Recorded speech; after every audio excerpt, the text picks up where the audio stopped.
That's a question I'm asked all the time, particularly after I do a speech or an interview or something. What motivated you to do something like this? Why did you start this?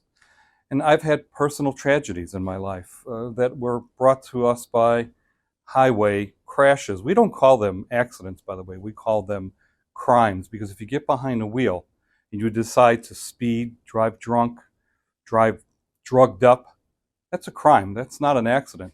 In 1997, I lost a cousin who was on his way down to college in southern Illinois, and he had to pull over because his passenger had to use the outside facilities, if you will, and unfortunately, another teen came over the median traveling the other direction and decapitated him as he sat there waiting for his friend. His friend wasn't injured, but of course, we lost a very young person. In 2002, I had a very good friend named Wayne who owned a bar but didn't drink. He closed the bars on his way home, and a 21-year-old drunk lady hit him from the back.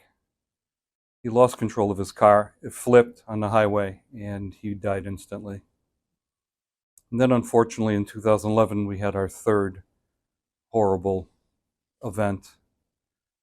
My brother-in-law, Mark, who was a motorcycle enthusiast, was in Florida on a 2-lane highway with a bunch of his friends. And as they were traveling, ironically, to a funeral, a drunk driver came from the other direction, plowed into them, killing 4 instantly, and Mark lost his leg. He didn't die instantly. He suffered for a while, but he eventually died of his wounds. So, like many of you, I've been through those horrific times that are 100% preventable. In 2003, I just wanted to do something to make a difference, to prevent people from having to go through the tragedies that many of us do. The 3 tragedies that are just life-changing. I want to do something. And I found something. I found a program from a couple up in New York State who were retiring. It was called Turn On to Safe Driving. It's a daily planner and study guide that was given to schools for free at the high school level in the driver's ed department. This program became highly endorsed by politicians and state police and what have you. And I thought, wow, what a great situation to carry on. This is something that's proven. Let's do this. So I bought it, and we took it to high schools throughout the country, particularly in the Chicagoland area at first. It was supported by advertising. So I started Teens Against Drunk Driving thinking, okay, this is a charity. Let's pool all our money, and the people and the kids in these other areas who really their areas that they live cannot support this program with the advertising. We could give them, and they deserve it too. We could give them the same program that all these other kids have and save their lives also. At about 2013, 2014, we started getting a lot of calls into our office and emails and asking if we had anything for victims and victims of these crimes. And up until that point, we called our charity, again, Teens Against Drunk Driving. But there were so many other things that were going on. Drug driving and texting and driving, being on your cell phone, all these different things. And I thought, Teens Against Drunk Driving really doesn't cover what we live through today. So we decided to find a different name. And we did. And we founded Americans United Against Destructive Driving, our present charity, or AUADD, in 2014. And out of nowhere, Lyft called, and we had a discussion. And their goal was to get us to help them to lobby for their service, their car service, to get into Chicago. And they asked us, what can we do for you? Now, up until this point, we were just servicing the Chicagoland area with our van and a couple other cars and getting people from point A to point B after they were involved in these destructive crashes. And I said to them, wow, what a great opportunity. I said, we don't really need your money. We could use it. But what we really need is, because we were getting these calls from Montana, and all these other states now because we put a press release out that we were starting a victim program.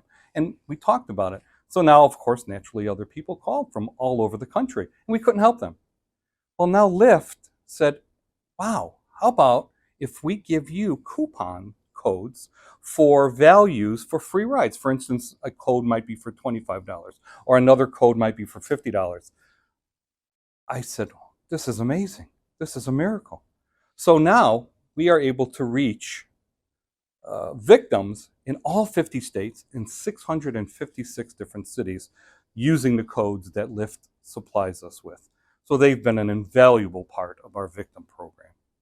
See, Americans United Against Destructive Driving, or AUADD, has, together with TAD over the years, we've educated 400,000 teens. Now that sounds like a lot, but it's not.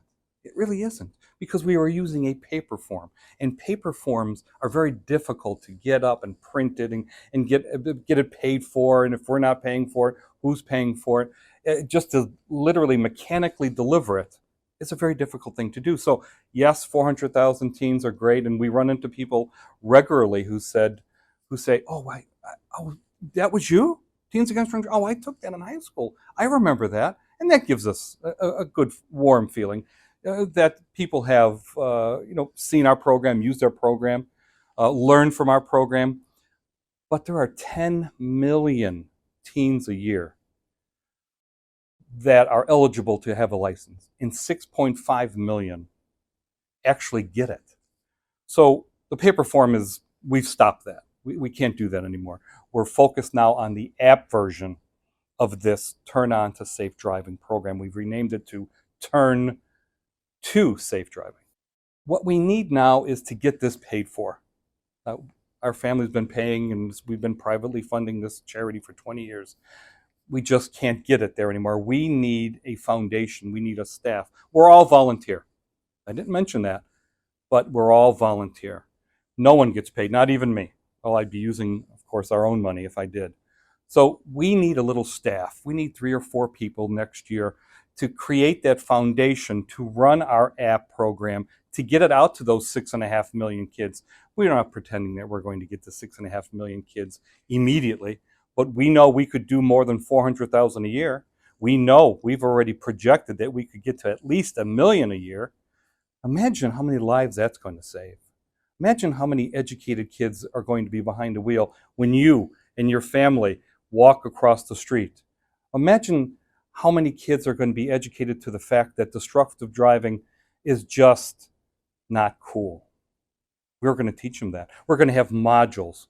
We're going to have every test from every state, the legitimate test that they take if they went to the driver's department or facility, the DMV.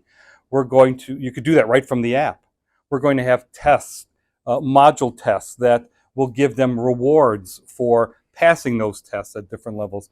We're going to have something that's going to be revolutionary. It's a very exciting time. And we're going to do that, but it's going to take a lot of money. And we're going to take some more volunteers. And what's going to take a staff to create that formulation of a foundation to keep it running, to keep it expanding, to educating more kids. Because it's proven. We've proven. This is not a concept. This is a proven program. And we're going to get this done if it's the last thing I do. But we need help. And we need help from sponsors. We need help from everyday people. We need help from the smallest of donations. We are now the Cubs are helping us. Chicago Cubs. Lyft, of course, we talked about that. Enterprise Rent-A-Car. Everyone's starting to pitch in a little bit. We're just starting to ask for that. Our app is starting to develop. We know what we are going to have in this app. We know that we're going to save a lot of lives. But we need your help. We need help from people of all kinds. Now, we have a video here on our site, so please, when you're done listening to me, go to the tab that says what can be donated. And there's a little video there. You'd be surprised what we take in lieu of cash. Of course, cash is the quickest way, but we take real estate. We take your vehicles. Grandma and dad, maybe they don't drive anymore. We could turn that into something that could help us build our app to save lives. The list is ongoing. Boats, all types of different things. We turned those into cash. Old jewelry. some old gold that you may have that you have in a drawer. Be surprised how that could help. So what can people do now? How can they help? They could volunteer. We have a new page on this new site that we have. And again, after you're done listening to me, go there. If you could have volunteered some time, if you have in-kind donations, perhaps you're an attorney, perhaps you're whatever it is your profession is that could help us. We really could use social media help. That would really be something. So volunteer, in-kind donations, things that you wouldn't expect that we could turn into cash to fund this app. Remember, there's 6.5 million perpetually every year teens who get their driver's license. And remember, you walk, I walk, we ride our bikes. We'd like to have the most educated teens possible behind those wheels when we're out there walking and riding with our families or in our other cars. And I think if we get the proper help, we could reach a vast majority of those 6.5 million. Not going to happen overnight, but we can get to those 6.5 million every year, perpetually, and educate them to the levels that our program has been saving lives for 20 years. Thank you for listening.